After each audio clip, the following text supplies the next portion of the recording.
All right, we've talked a lot about collets, how they work and how to clean them. And, it always comes down to the fact that we have to use wrenches to get the bits tight. We have to use wrenches to get them out. And we can use a collet lock and one wrench if we can access that collet lock.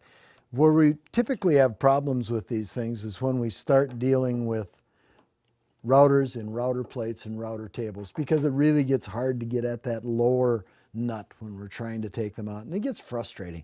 You end up getting blood blisters, and you end up with this big pile of wrenches around if you have multiple routers, and it just gets to be frustrating. So there's something on the market that's fairly new that really eliminates an awful lot of these problems, like all of the problems, and that's called a quick change collet. Now, the quick change collet has been around for a while, but not really available to the average woodworker until just the last half a dozen years or so, or maybe even less than that. But this is a quick change collet. Basically what it does is it replaces your upper part of your collet with a new device. Got a cone on it, just like a regular collet. You'll notice there aren't any slits in this cone. This cone just jams right down tight into the receiver. And we put this on just like we do a regular collet. Run it down until it's finger tight. Now we're going to take our wrenches and we're going to give it that nice quarter turn so we've got it tight. Then we're going to take the wrenches and throw them away because we don't need them anymore, which is really nice. Nice to get rid of those wrenches. Now it's just a simple matter of inserting your bit, and this is kind of cool. I really like to show this. These are a product of CNC development. The microprocessor has been really good to the woodworkers in the last 15 years or so. And one of the motors of choice on early CNC equipment was a router motor.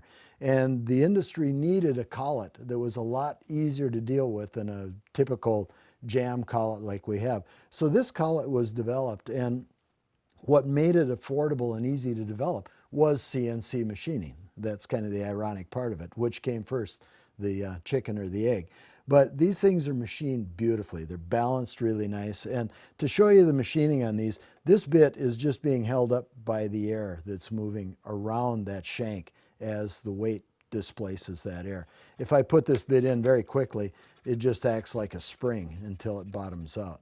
And we can bottom the bit completely out because we don't have that taper and that slide down in. We don't need to lift that bit out. In this case, I would lift the bit up just a little bit so I could have access to all of the edges on it. But we drop the bit into place, we take an Allen wrench, and we tighten it in. That's it. That bit is tight. It's not going to move. And of course, we have the same practices with this as we have with a regular collet. Keep the inside of that collet clean. Keep your bit shanks clean so we have that metal to metal. But when we release it, again, all you have to do is just knock it loose and you can pull the bit right out. It doesn't jam in. You don't have to take the nut all the way up to the top to release it. It makes it really easy to change bits. It makes it really quick. And if you're working with your router and a router table and you have one of these Bondhus ball end T-handle wrenches, you can actually reach down in to the beneath the surface of the router lift a little bit and knock these things loose so that you can get them out. It saves you a lot of hassle running that all the way up so you have full extension of the collet, and it just makes it so easy to change bits. The only thing you have to do with setup on these is once in a while you might encounter a little bit of vibration with the bit. And we can encounter vibration in almost any collet or any bit.